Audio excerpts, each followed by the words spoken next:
Okay, Assalamualaikum and very good morning to everyone.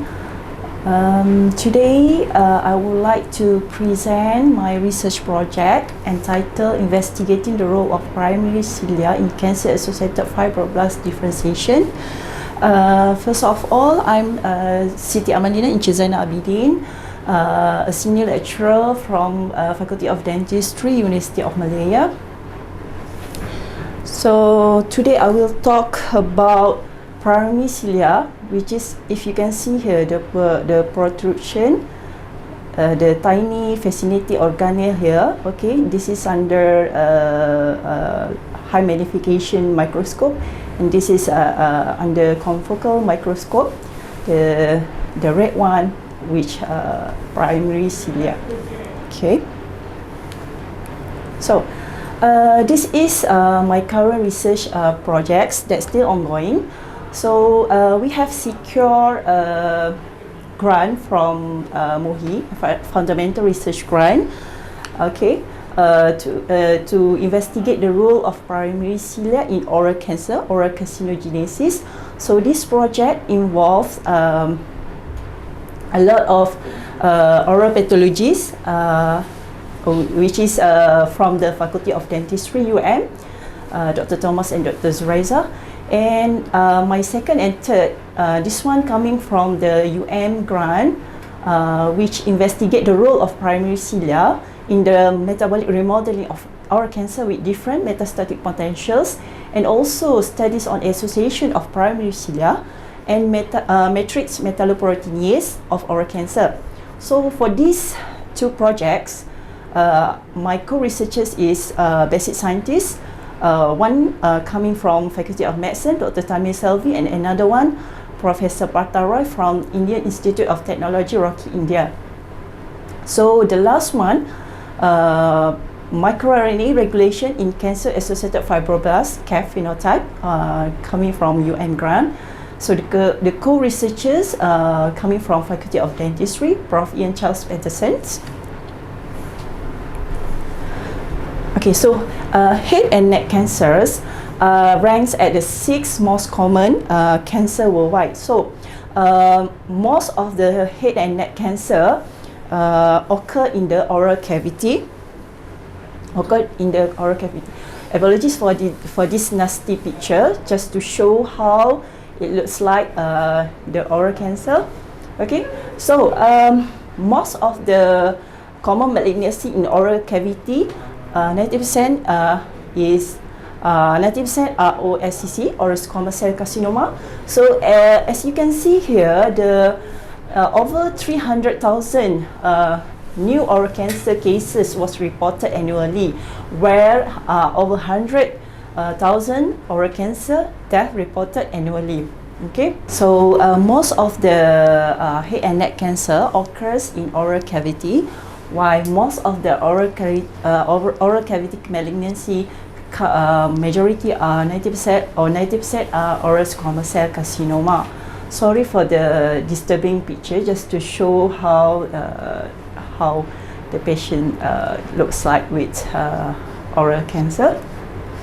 So annually, over 300,000 new oral cancer cases was reported, while over 100,000 of oral cancer deaths were reported annually. So the survival rate of oral cancer in the last 5 decades, less than 50%. Why? Because usually patients who they do not know whether they have oral cancer or not, they just go to seek the treatment in the clinic, and by that time it's already late. So the diagnosis is in the late stages. So therefore, early diagnosis can double a patient's chances of survival from 40% to 80 or 90%. So primary cilia, can we consider it as an emerging target for the new treatments? Okay, so this is primary cilia, looks alike under the confocal microscope. Okay, it's something like antenna-like structure that protrude from the cells of in our body. Okay, so this is just to show the structure of primary cilia, which comprise of basal body that encode through the plasma membrane of the cells, and just nucleated along that make the ciliary axonome, which this primary cilia contain or enrich with various signaling pathways that related to cancers.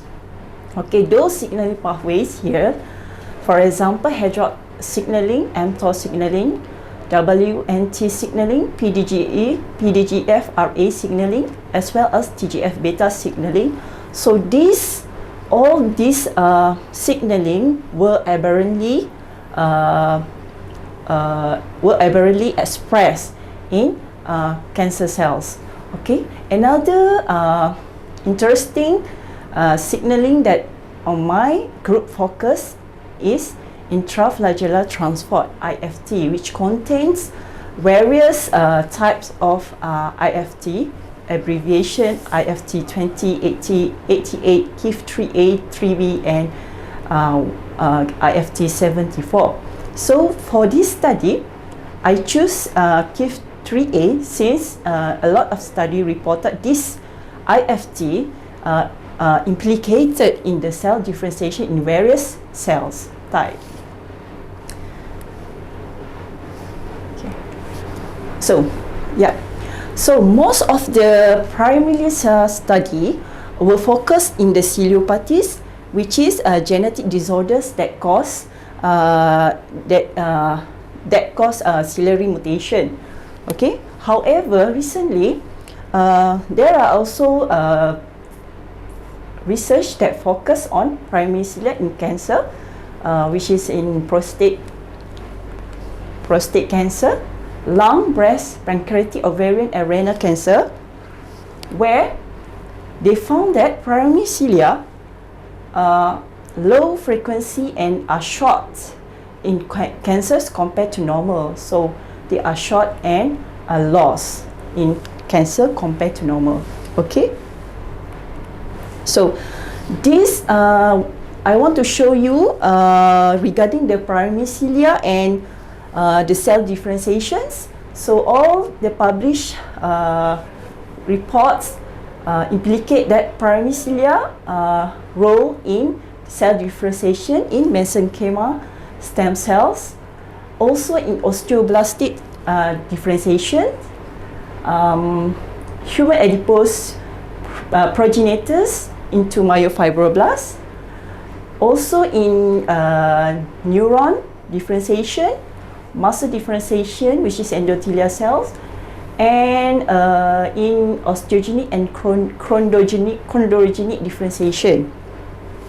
Okay, so the tumor microenvironment consists of cancer cell itself, and together with the non-cancer cells such as epithelial cells, endothelial cells, inflammatory cells, lymphocyte, pericyte, fibroblasts as well, and extracellular matrix components. Okay.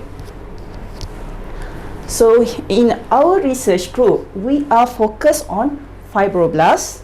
Okay, fibroblasts. Okay, so what does a fibroblast do?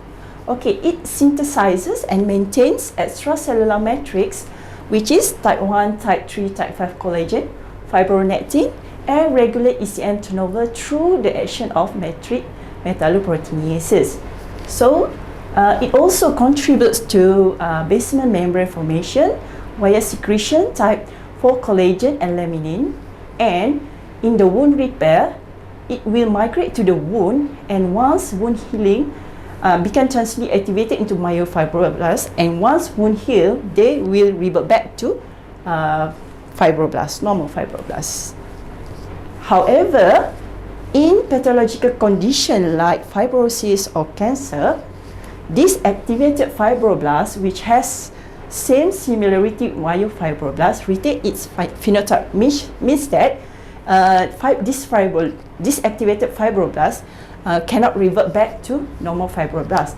So this activated fibroblast we call cancer-associated fibroblasts. Okay, so they are phenotypically diverse. Okay, why?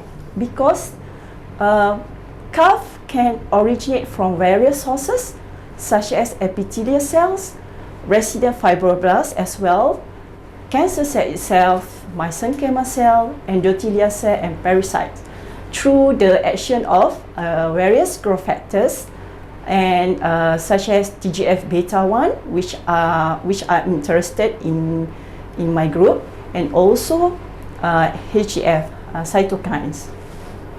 So CAFs commonly express activation markers, which is alpha squamous 18 and also fibronectin EDA. Okay, so there is a crosstalk between cancer cells and CAFs. Okay, so we know that cancer cells secrete various growth factors and cytokines that can activate the normal or resident fibroblasts into activated fibroblasts. In here, cancer-associated fibroblasts. Okay, in turn, the growth factors and cytokines, okay, that secreted from the CAF will regulate the cancer cell to become malignant carcinoma cells and towards the cancer progression. Okay, so given that TGF-beta1 is a prime inducer of CAF differentiation, and given that some part of the TGF signaling will enrich in the cilium, so we hypothesize that primary cilia are necessary for the differentiation of fibroblasts into CAF-like cells. Okay, so this is the aim of the study, which is to investigate the role of primary cilia in CAF differentiation. Okay, so this project is in collaboration with my ex-supervisors from the University of Sheffield, as well as his colleague from Prof. Ricardo from University of Campinas, Brazil. So Prof. Ricardo will supply the north and CAF, which they already isolated there. So for this, for the objective number one, which is to determine the primary cilia in experimentally derived CAF and CAF derived from oral cancer, we will use TGF-beta1, which is we successfully established the model of experimentally derived CAF in our lab. Okay, so to generate a CAF, and then we need to confirm CAF phenotype through fibroblast differentiation marker by qRT-PCR, which is for alpha SMA, alpha squamous 18, and also for the stress fiber formation assay by fluorescent microscope. After that, we determine the cilia frequency and length by confocal microscope. Okay. In parallel, we also do this kind of the experiment in CAF derived from oral cancer patients. Okay, we will determine the cilia frequency and length. Okay, so after that, we go to the aim number 2, which is to objective number 2, to investigate the association of proteins required for ciliogenesis with CAF phenotypes. As I mentioned earlier, I choose KIF3A as this is most implicated in cell differentiation. So we will do knockdown of this gene using the CIRNA. Okay, and then after that, for this both CAF and CAF, we will determine the cilia frequency and length by confocal microscope, and as well as to determine the CAF phenotype, which is through alpha SMA, mRNA expression, and also stress fiber formation assay by fluorescent microscope. Okay, so that's it. Thank you so much.